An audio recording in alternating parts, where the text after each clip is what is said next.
우리가 신앙생활 하면서 가장 많이 쓰고 또 가장 많이 사용하고 듣는 그 용어가 바로 믿음입니다. 즉 믿음이란 단어만큼 우리 신앙생활 하면서 많이 우리가 접촉하는 그런 단어는 없다는 생각이 듭니다. 그런데 우리가 가만히 생각해 보면 가장 많이 사용하고 또 가장 많이 듣는 이 믿음이란 단어가 가장 많은 오해를 불러일으키는 그런 단어이다 하는 것이죠. 예수님께서 이 사역을 하시면서 오늘 본문에도 이 일평생 소경되었다가 눈을 뜬 이 사람에게 네가 나를 믿느냐 이런 질문을 하시거든요. 이런 믿음에 대한 질문은 여기 말고도 성경에 보면 여러 가지 그런 질문이 있습니다. 이 찾아보면 이것입니다. 요한복음 16장 31절에는 누구에게 확인을 하는 것이냐? 예수님이 그 제자들에게 확인하시는데 시점이 언제냐? 그 제자들을 다 훈련시키고 난 다음에 예수님이 떠나시기 전에, 즉 십자가를 지기 전에 이 확인한 그런 질문입니다. 요한복음 16장 31절에서 어떤 질문이냐? 예수께서 대답하시되 이제는 너희가 믿느냐? 이런 질문을 하세요. 또한 요한복음 11장 26절에는 특별히 그 예수님의 공생의 기간 중에 예수님을 특별히 사랑하는 그런 사람들이 있었습니다. 그 중에 한 사람이 누구냐? 마르다입니다. 예수님이 마르다에게 하신 질문이 무릇 살아서 나를 믿는 자는 영원히 죽지 아니하리니 이것을 네가 믿느냐? 또 이렇게 질문하세요. 그것뿐만 아니고 요한복음 1장 50절에는 예수님을 만나서 신앙 고백을 한 나다니엘에게 예수님은 이렇게 말씀하세요. 예수께서 대답하여 이르시되 내가 너를 무화과 나무 아래에 보았다므로 믿느냐? 이보다 큰 일을 보리라. 이렇게 말씀하세요. 이것 외에도 이 믿음에 대한 예수님의 질문은 상당히 많이 있지만 이 세 가지 말씀을 잘 이렇게 생각해 보면 예수님의 뉘앙스가, 말씀하시는 뉘앙스가 이 긍정적인 것보다 부정적인 뉘앙스를 훨씬 많이 가지고 있습니다. 즉 믿음이 좋다는 그런 말이 아니고 믿음의 그런 아직까지 성숙하지 못한, 아직까지 온전하지 못한 그런 믿음에 대한 그런 뉘앙스를 가지고 있습니다. 이것은 우리가 표현하고 또한 고백하는 믿음이란 건 바로 무엇이냐? 대단히 불완전하고 또한 주님이 보시기에 믿음으로 받아들일 수 없는 경우도 많이 있다는 것을 암시해 주고 있습니다. 오늘 본문은 이런 관점에서 우리에게 중요한 교훈을 주는데 전체적으로 다 분석할 수가 없고 등장인물 두 사람만 딱 생각해 보고자 합니다. 한 사람은 날 때부터 소경인자가 이 주님을 만나서 보게 된 그 소경하고 주님에 대하여서 우리는 그런 믿음의 문제에 대해서 생각해 보고, 또 다른 등장인물들은 율법의 지식이 대단히 많았던, 정말 이 믿음에 한해서는 그들은 문제가 없다고 생각한 바리새인들 있죠. 이 두 사람들을, 이 두 계층을 딱 보면서 정말 믿음이 가지는 그런 문제가 어떤 것이냐 하는 것을 생각해 보고자 합니다. 제일 첫 번째로 이 소경을 통한 그런 믿음의 교훈입니다.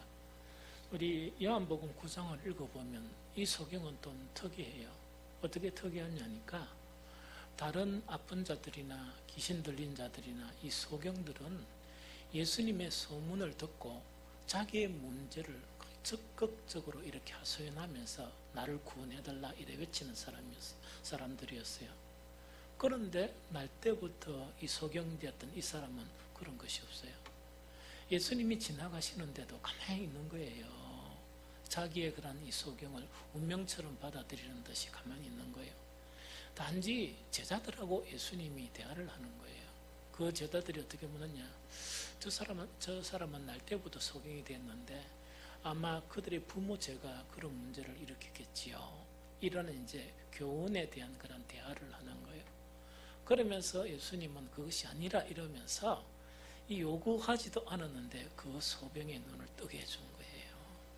그래서 이 소경은 생전 처음으로 정말 놀라운 기적을 이렇게 체험을 하게 되었습니다. 놀라운 기적을 체험하고 난 이후에 이 놀라운 기적을 근거로 이 소경은 믿음을 가진 거예요. 그런데 이 믿음을 가진 그 믿음 자체도 보면 피상적으로 보면 대단한 믿음이었지만 나중에 예수님과 이 소경이 대화를 나누는 것에 보면 이 소경도 믿음의 한계를 가지고 있었던 거예요. 먼저 이 평생 이렇게 눈을 못 뜨고 있다가 눈을 턱 뜨게 됐는데 바리새인들이 이제 이 소경을 잡아다가 신문을 해요. 신문을 하고 이 소경이 이 답변을 하는데 그 답변 내용을 보면 우리가 피상적인 부분에서 이 소경은 기적을 체험한 후에 대단한 믿음을 가졌다 하는 것을 우리가 알 수 있어요. 먼저 요한복음 9장 17절에 이에 맹인되었던 자에게 다시 묻되 그 사람이 네 눈을 뜨게 하였으니 너는 그를 어떠한 사람이라 하느냐 이렇게 질문을 합니다. 이렇게 질문을 할 때 이 소경은 아주 담대하게 대답을 해요. 대답하되 선지자이니이다 하니 이때 선지자는 뭐를 의미하는가 하니까 이 당시에 선지자라 하는 것은 그냥 일방적인 선지자를 이야기하는 게 아니고 하나님께서 말세에 보내기로 하신 정말 구세주를 이야기하는 거예요. 그래서 이 소경의 답변은 그 바리새인들의 그런 질문에 대해서 그는 바로 그리스도라는 고백과 똑같은 그런 고백이에요. 또 요한복음 9장 24절에 보면 이에 그들이 맹인되었던 사람을 두 번째 불러 이르되 너는 하나님께 영광을 돌리라. 우리는 이 사람이 죄인인 줄 아노라. 이렇게 이야기를 합니다. 그런데 이 대답이 어떤 대답이냐?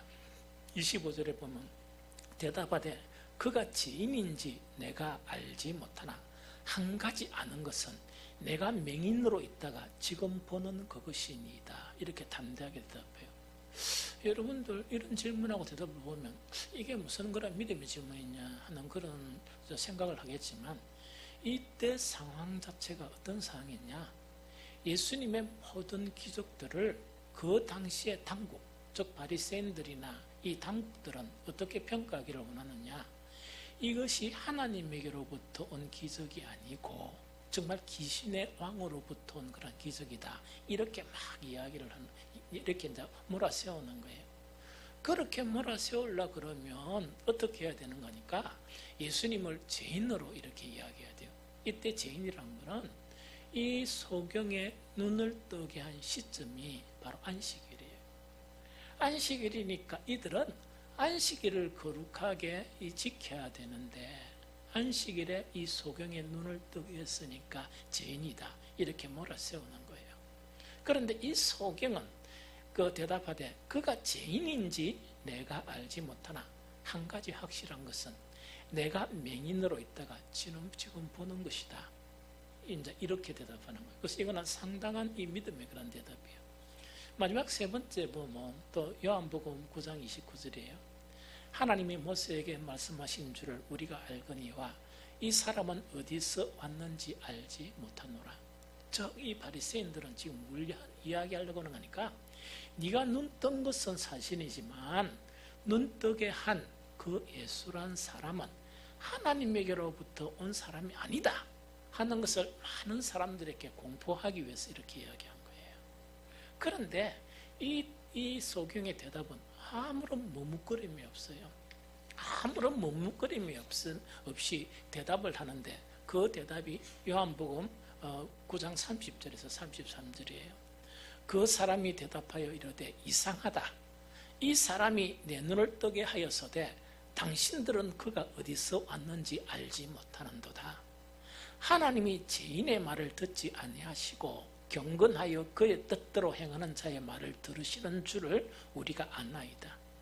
창세 이후로 맹인으로 난 자의 눈을 뜨게 하였다함을 듣지 못하였으니 이 사람이 하나님께로부터 오지 아니하였으면 아무 일도 할 수 없으리이다. 아주 담대하게 이런 고백을 해요. 여러분들은 지금까지도 뭐냐니까 그럼 이런 고백은 단순히 할 수 있지 않느냐 이렇게 이제 생각할 수가 있죠. 그런데 이거는 위험천만한 이 고백이고 위험천만한 그런 답변이에요. 그러면은 이 소경이 눈을 뜨기 전에 그 시대적 상황에서 어떤 일이 있었느냐, 그 쉽게 이야기하면 어떤 법이 이렇게 공포가 되었느냐, 그걸 우리가 아는 게 참 중요해요. 우리가 성경 한 구절을 읽어보면 요한복음 9장 22절입니다. 9장 22절을 함께 읽겠습니다. 시작. 그 부모가 이렇게 말한 것은 이미 유대인들이 누구든지 예수를 그리스도라 시인하는 자를 출교하기로 결의하였으므로 그들을 무서워함이니라. 한 문 더 읽겠습니다. 그 부모가 이렇게 말한 것은 이미 유대인들이 누구든지 예수를 그리스도로 시인하는 자는 출교하기로 결의하였으므로 그들을 무서워함이니라. 요는 뭐냐니까, 먼저 이 소경에게 신문한 것이 아니고 이 바리새인들이 누구를 신문했냐, 그 부모를 신문했어요. 그 부모를 신문 딱 하니까 우리는 아무것도 모른다. 우리는 아무것도 모르니까 단지 소경이 되었는데 지금 보는 사실밖에 모르니까 그 우리 아이한테 물어라, 이러니까 회피를 해버립니다. 왜 이렇게 회피를 했나 하니까 새로운 법이 이렇게 공포가 된 거예요. 어떻게 공포가 됐느냐, 예수를 그리스도로 시인하게 되면 뭐 어떻게 한다고요? 출교란 이야기요. 여러분들이 우리가 대한민국에 살면서 출교이라니까 이게 뭐가 대단하냐 이런 생각이 들죠. 팔레스틴 그런 주변 지금도 마찬가지예요. 출교란 개념 자체는 그 사회에서 생활을 못하는 거예요. 그 사회에서 먹고 사는 일에 너무나 막대한 지장이 있는 것이 바로 출교란 그런 개념이에요.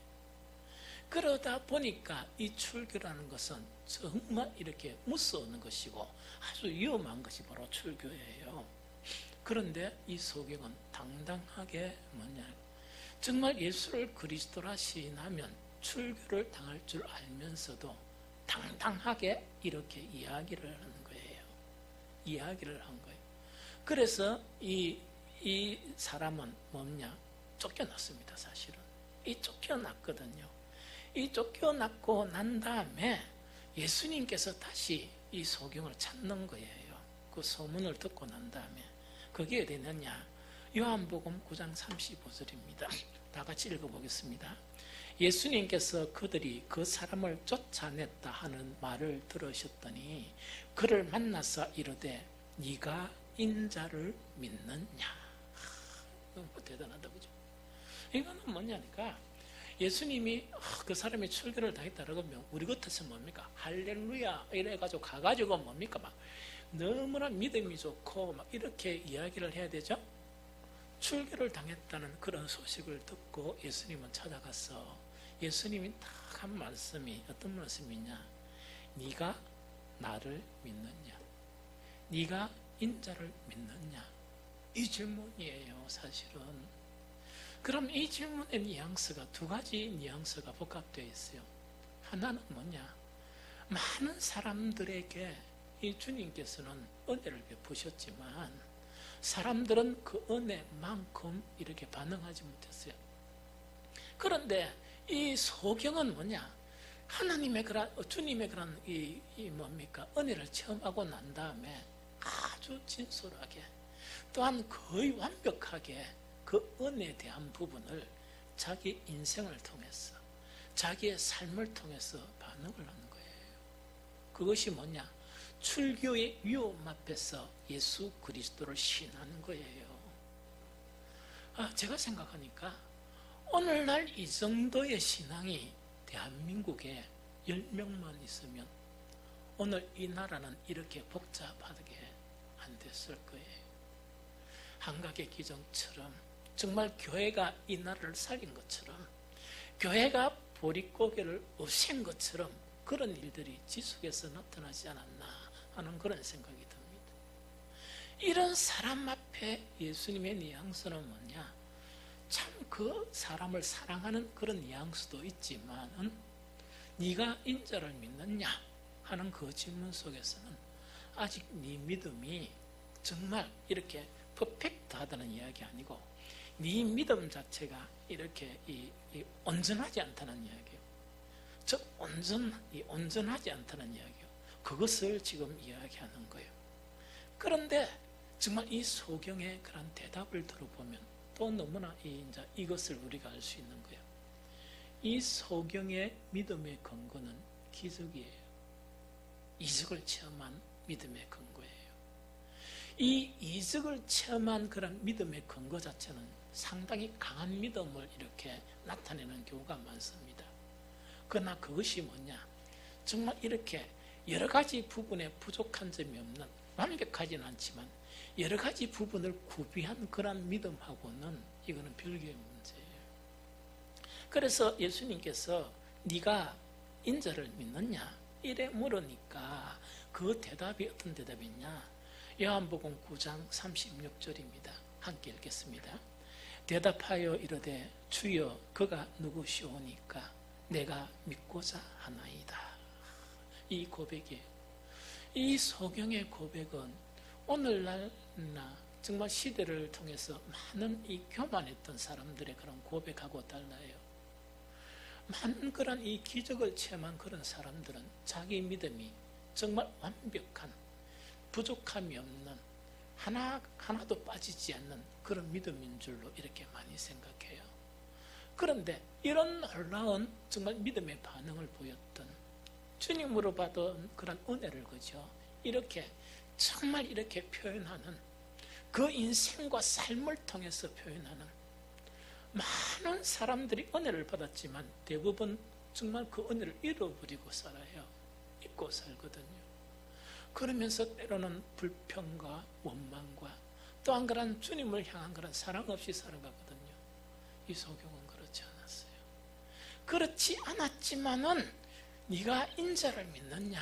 이렇게 질문을 하니까 그의 대답이 이르되 그가 누구시오니까 내가 믿고자 하나이다 하는 이걸 이야기해요.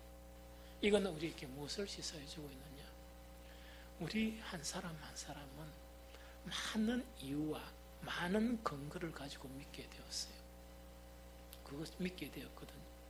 그런데 많은 근거와 많은 그런 이유를 가지고 믿었는데 내가 가진 그런 측면에서 그 많은 이유들만의 믿음만으로서는 여러 가지가 빠지는, 그 믿음 속에 있어야 될 여러 가지 요소를 상실하는 그런 경우가 많이 있어요.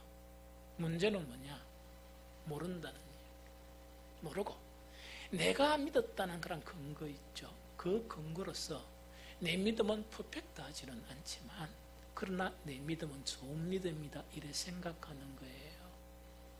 주님이 분명히 나를 만나시면 네가 인자를 믿느냐, 네가 나를 믿느냐, 이런 부정적인 뉘앙스의 질문은 절대로 안 할 거라고 생각하는 거예요. 다들 무엇을 기도하느냐, 뭐를 기도하느냐? 퍼펙트하진 않지만 네 믿음이 참 좋다, 이렇게 칭찬할 걸로 많이 기대를 해요. 그러나 실상은 안 그럴 수도 있어요. 실상은 안 그럴 수도 있단 말입니다. 이 소경 자체는 그런 문제에 대해서 아주 투명했어요. 투명하면서 이 소경이 어떤 문제를 거론하느냐? 주는 누구시오니까? 지식의 문제를 거론하는 거예요. 나는 이적을 근거로 해서 나는 그에 대한 은혜의 보답과 또 그에 대한 그런 믿음을 가지고 있지만은 나는 주님이 누구신지를 아직 완전히 알지 못하는데 내가 언제, 내가 어떻게 정말 모든 것이 이렇게 구비된, 모든 필요한 것들이 다 있는 그런 믿음이라고 고백할 수 있겠느냐 하는 그런 고백이에요. 그러면서 주님 앞에 뭐라고 이야기하느냐? 나는 주님을 믿고 싶으니 주님을 가르쳐달라, 주님을 보여달라 하는 그 고백이 이 소경의 고백입니다. 이 소경의 고백이거든요. 예수님께서 이 소경을 너무나 사랑하심으로 요한복음 9장 37절에는 예수께서 이르시되 네가 그를 보았거니와 지금 너와 말하는 자가 그이니라. 여러분들 이것이 지식하고 무슨 상관이 있느냐 이래 생각하죠. 사도 바울은 다메섹 도상에서 부활한 예수님을 만나면서 짧은 순간에 지식을 가졌어요. 자기의 오류, 하나님을 아는 지식에 대한 자기의 오류 자체가 빛을 보면서 그 오류가 무엇인지를 깨닫게 되었어요. 그러면서도 퍼펙트하지는 않지만 여러 가지 부족한 부분, 회개할 부분, 이렇게 정리해야 될 그런 부분을 알게 된 거예요. 이것이 계시라고 이야기해요. 하나님의 계시로 인하여, 그리스도의 그런 계시로 인하여 알게 된 지식을 이야기합니다. 이 소경에게 간단한 이 말씀, 예수께서 이르시되 네가 그를 보았거니와 지금 너와 말하는 자가 그이니라. 이렇게 예수님이 말씀하신 것은 무엇을 의미하느냐? 하나님의 신기한 방법으로 인간이 말로 전달할 수 없고 언어로 전달할 수 없는 그 지식을 무엇을 통해서? 하나님의 놀라운 은혜를 통해서 계시된 지식을 전달하는 거예요. 이렇게 딱 하니까 이 소경이 이제 고백을 하고, 고백을 들은 예수님이 그 바리새인들을 향해서 이렇게 한 말씀을 하세요. 그게 뭐냐? 요한복음 9장 38절 39절이에요. 이르되 주여 내가 믿나이다 하고 절하는지라. 이게 너무 멋지죠? 이것도 그냥 딱 읽으면요 무슨 말인지 잘 몰라요. 이르되 주여 내가 믿나이다. 그 예수님의 계시된 그런 지식을 통해서 예수님이 정말 막연하게 알았던 예수가 그리스도인지를 알게 됐던 거예요. 그러면서 이 소경이 즉각적으로 뭘 하느냐? 절을 한다는 것은 뭐냐? 경배를 이야기하고 예배를 이야기해요. 경배를 이야기하고 예배를 이야기해요. 이것은 어떤 의미냐? 오늘날 많은 화려한 그런 어떤 예배 의식을 말하는 것이 아니고, 그 정말 그리스도 앞에, 그 주님 앞에 예배를 드리는 그 모습 자체가 절한다 하는 그런 모습이에요. 예배의 원 의미, 뜻이 뭐냐? 경배고 절하는 거예요. 그걸 지금 하는 거예요. 그러면서 예수님께서 뭐라고 말씀하느냐? 예수께서 이르시되 내가 심판하러 이 세상에 왔으니 보지 못하는 자들은 보게 하고 보는 자들은 맹인이 되게 하려 함이라 하시니, 이거는 뭐냐? 이 소경에게만 이야기한 게 아니고 거기에 있었던 많은 그런 바리새인들을 향해서 예수님은 이 말씀을 하시는 거예요. 자, 이것이 소경을 통한 교훈이에요. 소경을 통한 우리 믿음의 그런 문제의 그런 교훈은 뭐냐? 우리가 생각한 그 근거를 가지고 있는 그런 믿음은 믿음에 필요한 그런 요소들을 빠뜨리기 쉽다 하는 그 부분이에요. 그래서 우리가 타당한 이유를 가지고 믿는 믿음도 참 중요하지만 무엇이 더 중요하냐? 예수님을 온전하게 아는 그 지식이 우리의 믿음에서 퍼펙트한 믿음은 아닐지라도 온전을 향해서 나아가는, 하나님이 우리를 구원하시기에 충분한 믿음으로 우리를 이끌어 나가게 한다 하는 것이 이 소경을 통한 교훈이에요. 두 번째 등장한 그런 바리새인들이죠. 막 예수님을 정죄하려 하고 이 소경을 출교해버린 정말 이 바리새인들이에요. 그래서 마지막에 이 소경에게 하신 그런 그 말씀에서 뭐냐? 예수께서 이르시되 내가 심판하러 이 세상에 왔으니 보지 못하는 자들은 보게 하고 보는 자들은 맹인이 되게 하려 함이라 하시니, 이제 이 말씀을 근거로 이제 화살이 누구에게로 들어가느냐? 이 바리새인에게로 들어가요. 자, 물론 여러 번 설교를 했지만 다시 한번 강조하는 것은 이겁니다. 피상적인 부분에 보면 이 바리새인들은 어떤 사람이었냐? 지식을 근거로 한 신앙이라고 우리가 평가할 수 있습니다. 그리고 경험이라는 것은 뭐냐? 자기 조상 대대로 섬겨왔던 하나님에 대해서 날 때부터 교육을 받았고 그 속에 살았던 그런 믿음이에요. 그러다 보면 퍼펙트한 믿음은 아닐지라도 뭔가 빠질 수 있는 그런 믿음은 아닐 것이라 생각하는 것이 우리의 그런 생각입니다. 그런데 그렇지는 않습니다. 예수님께서 뭐냐니까 그 사람들을 뭐라고 이야기하느냐? 너희들은 소경인데 어떻게 하나님을 볼 수 있느냐? 그 이야기였어요. 이 소경은 하나님의 긍휼과 자비와 은혜로 하나님을 알게 되고 주님을 알게 되고 구원에 이르게 되지만 너희들은 눈을 뜨고 있지만 너희들은 소경인데 너희들의 그 지식이 정말 어떻게 구원을 일으킬 지식이라고 이야기할 수 있느냐 하는 그 이야기예요. 그러면서 우리 성경을 한 구절 더 읽습니다. 요한복음 9장 40절 41절을 읽겠습니다. 같이 읽겠습니다. 바리새인 중에 예수와 함께 있던 자들이 이 말씀을 듣고 이르되 우리도 맹인인가? 예수께서 이르시되 너희가 맹인이 되었더라면 죄가 없으려니와 본다고 하니 너희 죄가 그대로 있느니라. 그럼 여기서 이 말씀을 듣고 이제 그들이 우리도 이 맹인인가 하는 그 말씀이 아까 읽었던 그 말씀이죠.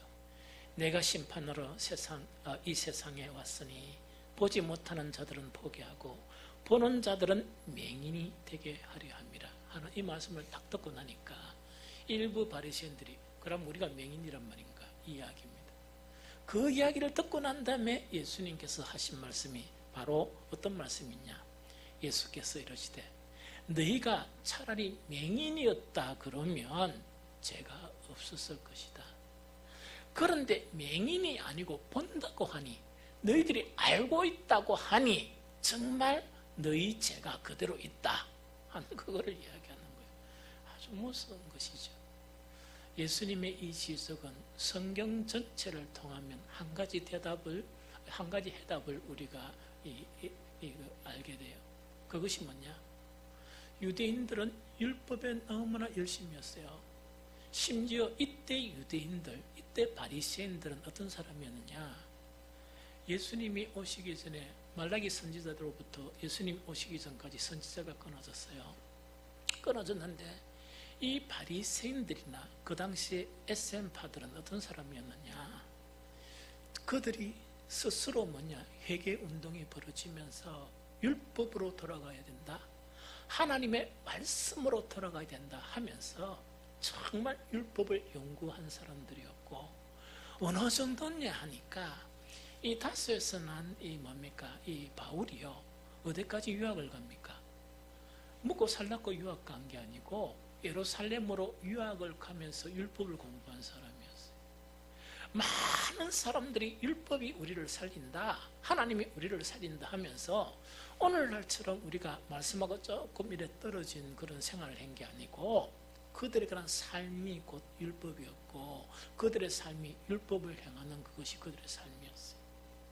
그러다 보니까 그들에게는 퍼펙트한 믿음은 아니지만은 이 모든 세상 사람들은 죄인이고 우리는 죄인이 될 수가 없다 이렇게 스스로 인정하는 거예요. 그런데 예수님의 지적과 성경 전반을 통한 정말 이렇게 선지자들의 정말 그 지적을 통해서 우리가 알 수 있는 것은 뭐냐? 그들은 어떤 문제를 가졌느냐? 하나님을 아는 그런 지식 자체를 이렇게 폭넓게 전부의 지식을 이렇게 소유해야 되는데 많은 부분을 이렇게 무시를 한 거예요. 무시를 하면서 자기들이 생각한 어떤 부분이 있죠. 거기에서 국한해서 이렇게 행동하고 그 국한에서 순종하고 국한에서 살았던 거예요. 이것을 많은 선지자들이 지적을 했었어요. 많은 선지자들이 지적을 했지만 그들은 회개하지 않았어요. 그래서 결국은 누구를 보내셨느냐? 예수 그리스도를 보내시면서 그들의 선민의 자격이 박탈당한 거예요. 물론 그 유대인들이 전부 박탈당한 거 아니에요. 그 당시에 정말 남은 자들은 전혀 그렇지 않아요. 남은 자들 외에 정말 성경 구약을 통해서 믿음으로 산 사람들 외에 다수의 사람들이 그 지위가 박탈되어 버렸다 하는 것을 이야기합니다. 이제 마지막으로 정리를 합니다. 우리가 퍼펙트한 믿음은 좀 힘들어요. 그러나 모든 부분에서 이 빠져버려 있는 그런 믿음은 안 돼요. 그럼 그걸 갖다가 표현을 이렇게 온전한 믿음이라고 표현을 하면 그런 온전한 구비된 믿음을 위해서 무엇이 필요하냐? 여러 가지 요인이 있지만 이 시대에 가장 중요한 지금 우리가 살아가는 이 시대에 가장 필요한 말씀 두 구절이 있어요. 첫 번째로 출애굽기 24장 3절을 읽어보겠습니다. 출애굽기 24장 3절. 자, 시작. 모세가 와서 여호와의 모든 말씀과 그의 모든 윤리를 백성에게 전하며 그들이 한 소리로 응답하여 이르되 여호와께서 말씀하신 모든 것을 우리가 준행하리이다. 여기에서 나타나는 요 핵심적인 구절들은 성경 전반에서 찾아볼 수가 있어요. 구약에서 한 구절을 이렇게 정한 거예요. 왜냐니까 모세도 그랬거니와 이 여호수아의 그런 특이한 점은 뭐냐? 완벽했다는 이야기가 아니고 하나님의 모든 그런 말씀이 있죠. 모세를 통해서 들려준 모든 말씀 자체를 다 이렇게 하나님의 말씀으로 받아들이면서 그걸 준행했다는 이야기예요. 그래서 출애굽기 24장 43절에도 뭐냐? 모세가 와서 여호와의 모든 말씀과 그의 모든 윤리를 백성에게 전했다 이야기죠. 즉 성경에 있으면 성경의 모든 말씀을 이야기해요. 또 그것뿐만 아니고 여호와께서 하신 그들이 이제 이렇게 약속한 것은 뭐냐? 이렇게 이 모세가 들려준 그런 말씀을 듣고 여호와께서 말씀하신 모든 것을 우리가 준행하리이다. 이것 자체가 뭐냐? 빠진 것이 없는 믿음 안에 들어가는 비결이에요. 이것이요. 그래서 이거는 뭐냐니까 성경을 읽으면서 내한테 필요한 일부분이 아니고 성경에서 말씀하신 그런 모든 말씀이 있죠. 이 모든 말씀을 따라 행하기로 결의하고 또 모든 말씀을 적용하려고 몸부림을 치는 이것 자체가 온전한 믿음으로 들어가는 그런 비결이에요. 그런데 오늘날은 어떠하냐? 모든 말씀 자체가 힘들어요. 왜 힘들은가 하니까 지난 주일날 이렇게 밖에다 터보니까 이렇게 교회 앞에 당당하게 뭐를 탁 꼽아놨어요. 저기 뭔가 탁 보니까 한기총은 계속 성도가 줄어드는데 신천지는 사람이 많아진다는 것은 한기총은 타락했고 이 신천지는 참 진리라고 하는 그런 반증이다 이런 내용이었어요. 그래서 웃어봐가지고 조금 보다가 말아버렸거든요. 말아버렸거든요. 그건 성경 말씀하고 전혀 맞지 않습니다. 왜냐니까 사람의 수로 이야기한다 그러면 성경 곳곳에는 구원에 사람이 많고 적음하고는 관계없습니다. 그거하고 전혀 관계없거든. 예수님의 그런 공생애가 그것이 문제였다면 많은 제자들을 이렇게 남겼겠죠. 그런데 예수님은 한 명 나가버리고 11명 고작 뿐만 아니고 그것도 조금 또 수준이 낮은 120문들을 남기고 예수님은 성천하셨어요. 그것이 뭐냐? 이 성경적인 그런 방법이에요.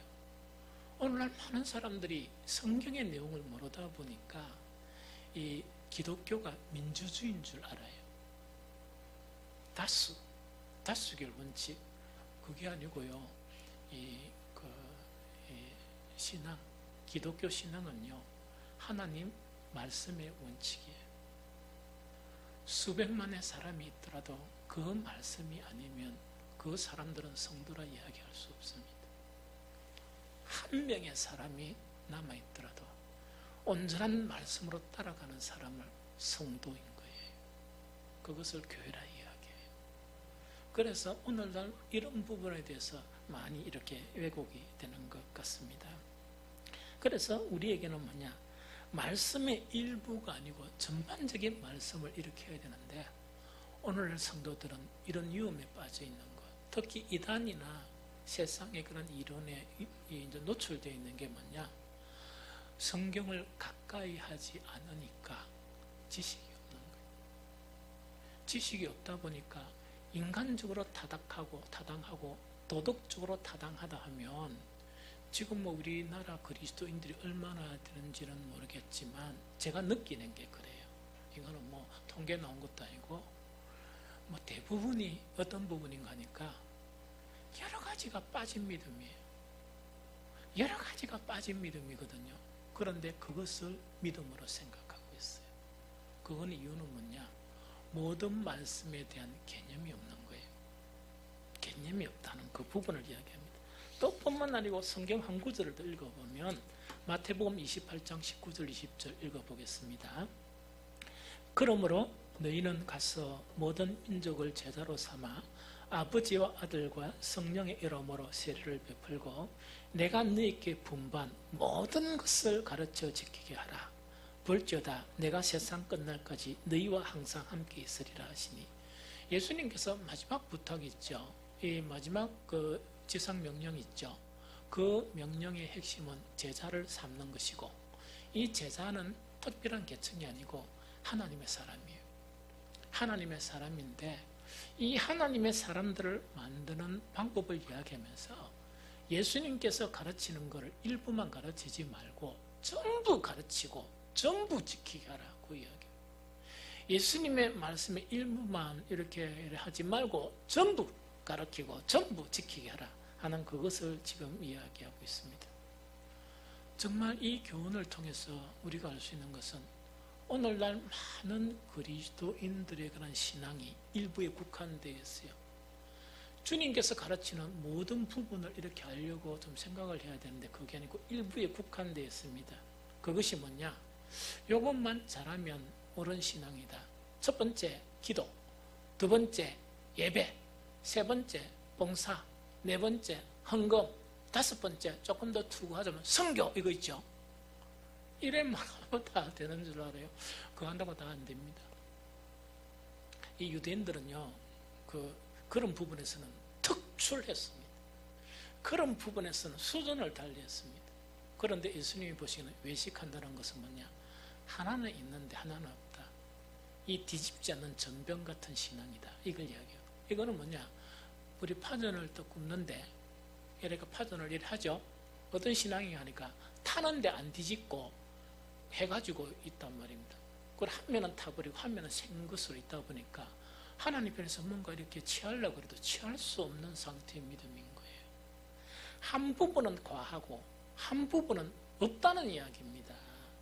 그것이 오늘날 사는 그리스도인들의 믿음의 그런 문제인 것을 오늘 이 두 계층을 통해서 우리에게 교훈하고 있습니다. 심각한 문제 한 가지 더 이야기할게요. 하나님의 모든 말씀에 대한 이런 우리의 삶이 없다 보니까 어떤 문제에 빠지느냐? 분명히 하나님께서 말씀하고 계시고 설교를 통해서 듣고 우리가 알고 있는 하나님의 말씀을 왜곡시키는 거 있죠. 심각한 그런 왜곡의 문제가 지금 이 시대에 나타나고 있습니다. 뿐만 아니고 정말 왜곡시킬 뿐만 아니고 무시하는 그런 부분도 너무나 많이 나타나 있다는 이야기거든요. 자, 성경 전반에서요 많이 지적하고 있는 부분이 이런 부분입니다. 자비에 대한 부분입니다. 자비에 대한 부분인데 호세아 6장 6절 또 예수님께서 이것을 인용해서 가르치셨어요. 나는 인애를 원하고 제사를 원하지 아니하며 번제보다 하나님 아는 것을 원하노라. 여기서 인애라는 것은 번역을 인애로 이렇게 번역했지만 더 정확한 번역은 뭐냐? 자비요, 자비.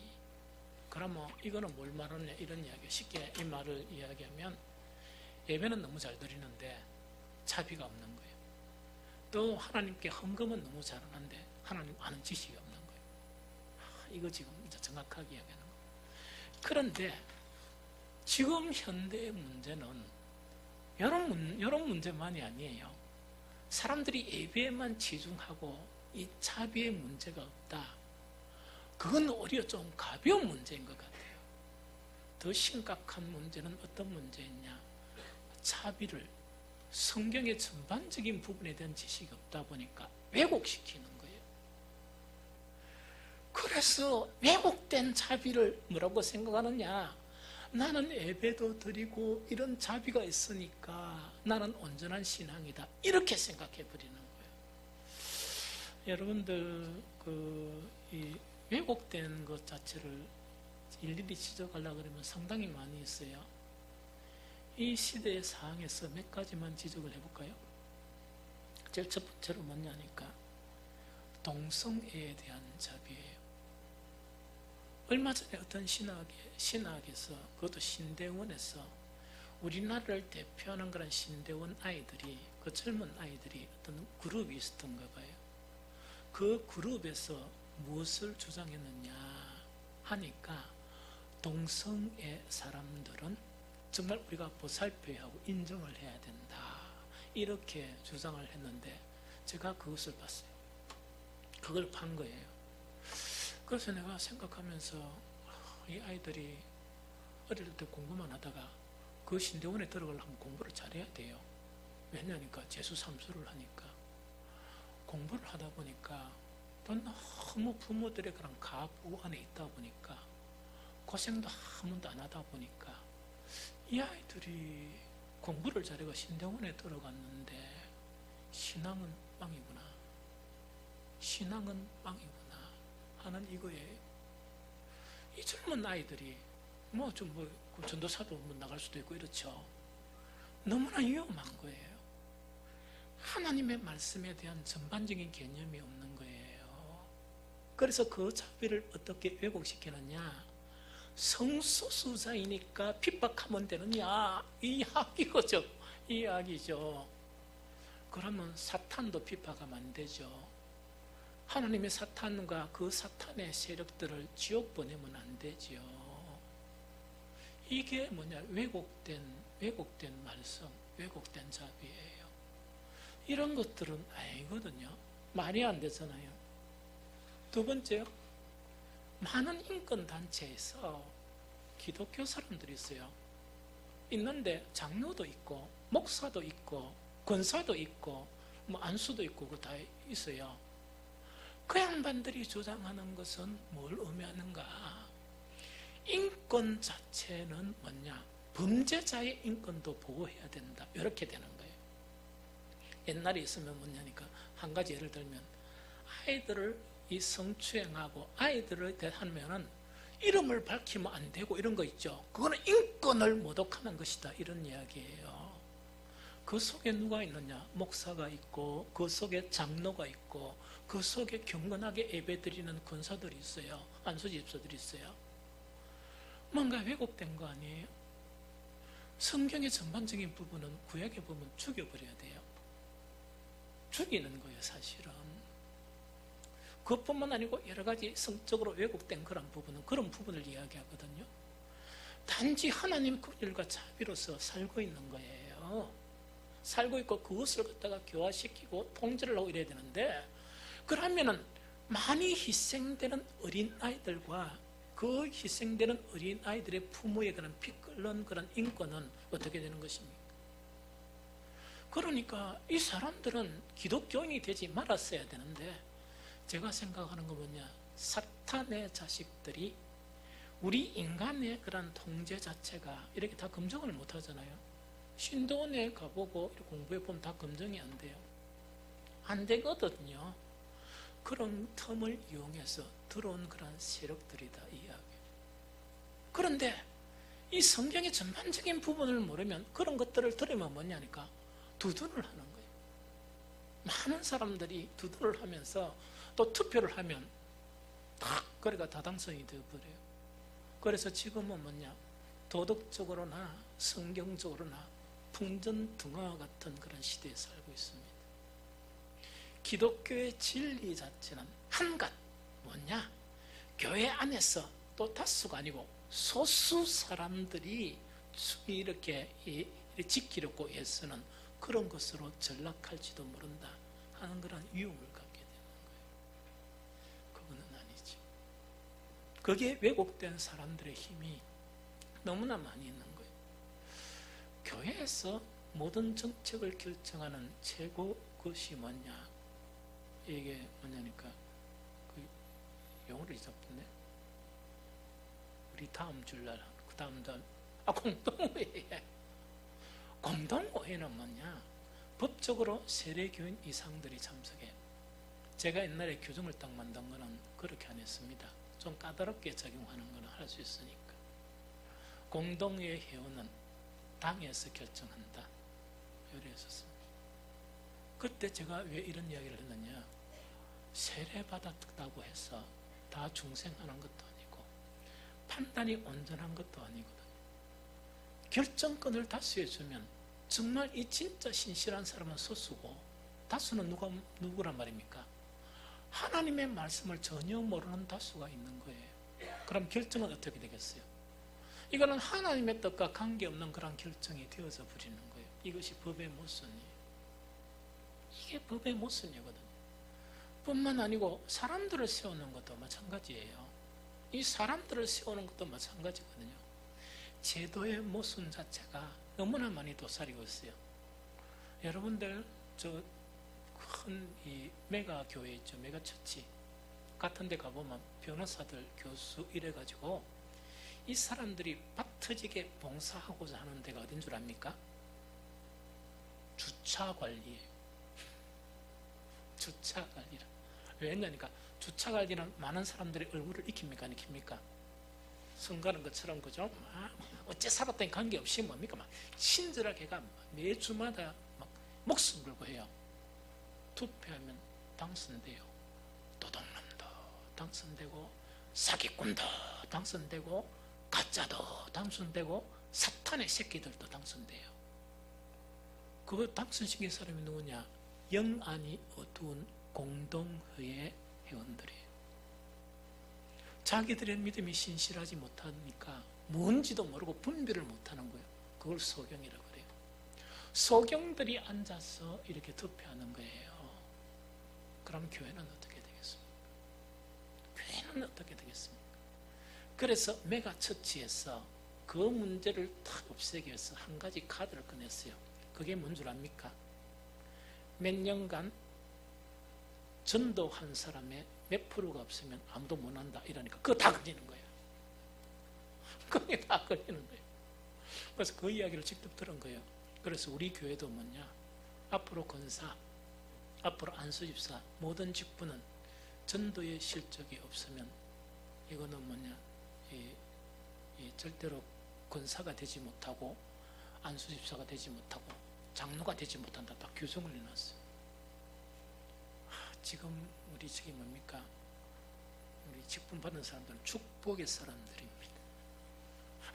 거기 교제를 안 받으니까 그런 거예요. 그래서 이런 부분이 왜곡된 부분입니다. 그 다음에 또 한 가지 부분이 뭐냐, 얼마 전에 정말 뭐냐니까 충격적인 그런 부분이 있었어요. 이 부분은 지금 너무나 소수이기 때문에 기독교인들이 얼마 있는지 그건 제가 잘 모르겠습니다. 통계를 알 수 없습니다. 성경의 전반적인 부분은 뭐냐니까 선악간의 핵인만 보는 게 아니고 그 배경과 형평성을 봐요. 그래서 성경에 가장 많이 나오는 데가 공정이란 말이에요. 공정 있죠. 지금은 뭐냐, 그게 무시될 수 있어요.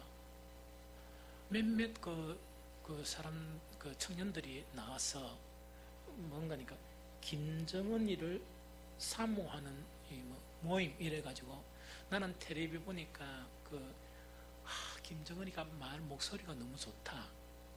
목소리가 그리 좋으면 가서 한 살아봤으면 좋겠다는 생각이 들어요. 경험해봤으면 좋겠다. 요새 그 사람들은 뭐냐, 자기 취향의 한 가지 가지고 이렇게 여론을 만드는 거예요. 그런데 김정은이는 뭐냐니까 기독교든 기독교가 아니든 간에 세계 전체에서 보편적인 인식을 가진 사람들이 뭐라 생각하느냐, 너무나 악독하다 생각하는 그런 사람이에요. 그런데 뭐냐, 그런 건 아무것도 없어요. 그래서 김정은이를 사모하고 이런 거 있죠. 막 보니까 너무 폼 좋고 이런 거 있죠. 그런데 김정은이의 10분의 1을 대한민국에서 그렇게 하면요, 완전 이 뭡니까, 나와가지고 때려 죽이라 그럽니다. 근데 왜 김정은이는 죽이라는 이야기는 안 합니까? 이게 또 공평성의 문제예요, 사실은. 그런데 이런 부분에서도 현혹될 수 있는 그런 부분이 바로 하나님의 말씀, 즉 인내를 어떻게 한다고요? 변질시키는 그런 부분이에요. 성경에 보면 돈을 사랑하는 문제도요, 변질된 부분이 지금 너무 많아요. 시간이 없어 다 못하지만. 뿐만 아니고 세상의 풍조 있죠. 얼마나 심각한가 이야기하죠. 저 사람이 세상 재미에 따라 좀 다닌다 안 다닌다, 지금 그게 문제가 아니에요. 지금 그것도 문제지만 그거는 심각한 문제가 아니에요. 하나님의 말씀을, 모든 말씀을 모르다 보니까 자기가 아는 일부 말씀이 있죠. 일부 말씀에 대한 해석의 문제가 심각한 문제예요. 일부의 해석의 문제를 어떻게 생각하는가? 세상의 방법으로 이렇게 해석해 버리는 거예요. 이렇게 생각하는 장로, 이렇게 생각하는 안수집사들, 권사들, 중직자들, 목사들도 있다고 합니다. 이거 얼마나 심각합니까? 이거 왜 그러냐니까 마땅히 하나님의 말씀을 가까이 해야 되고, 이 구원을 위해서 전반적인 하나님이 무엇을 말씀하시는가 이걸 생각하고 해야 되는데 안 하는 거예요. 안 하고 일부 몇 가지만 가지고 또 이거를 해석 자체도 어떻게 하는가? 말씀을 가까이 안 하니까 뭐 성령이 그리 필요하겠습니까? 자기 해석을 하다 보니까 세상적인 풍조로 이렇게 바꿔버리는 거예요. 왜 지금 교회가 본래의 교회의 모습을 잃어가는가? 그런 사람들이 교회의 주류를 차지하고 있는 거예요. 그런 사람들이 어떻게 하는가 하니까 이 직분의 그런 주류를 차지하고 있는 거예요. 그래야면 어떻겠습니까? 그 교회는 주님이 보시기에는 무너져야 될 예루살렘 성전과 같습니다. 이 문제가 바로 어떤 문제냐? 바로 뭐냐? 모든 말씀에 귀를 기울여야 되는데 이런 부분에서 소홀했다는 이야기입니다. 이제 결론을 맺겠습니다. 믿음의 문제는 그 믿음이 얼마나 큰 믿음인가 하는 것은요, 본질적인 문제까지 이렇게 이르지 않습니다. 왜냐? 저나 여러분들이나 우리는 완전한 믿음으로 계속 성숙해 나가야 되는 과제가 있기 때문에 그게 문제가 아니에요. 믿음의 본질적인 문제는 하나님에 대한 모든 말씀 자체를 생각을 안 하는 거예요. 그 생각을 안 하고 그러다 보니까 지식 자체가 없고 행함 자체도 국한되어 있는 거예요. 그러다 보니까 또한 하나님의 전반적인 말씀을 모르다 보니까 알고 있는 몇 가지 말씀도 왜곡시켜 버리는 거예요. 이것이 현대를 살아가는 성도들의 문제입니다. 그래서 우리 모든 성도들은 어떻게 해야 되느냐? 하나님의 말씀으로 조금 더 가까이 나아가야 돼요. 그리고 하나님의 모든 말씀을 이렇게 다 받아들여야 돼요. 이런 시작 자체가 일어나야 오늘날 힘없는 교회는 다시금 일어설 수가 있습니다. 뿐만 아니고 잃어버렸던 하나님의 그런 영광 자체가 다시금 되살아날 수 있습니다. 이런 시작이 있는 저와 여러분들이 되시기를 예수 그리스도 이름으로 축복합니다.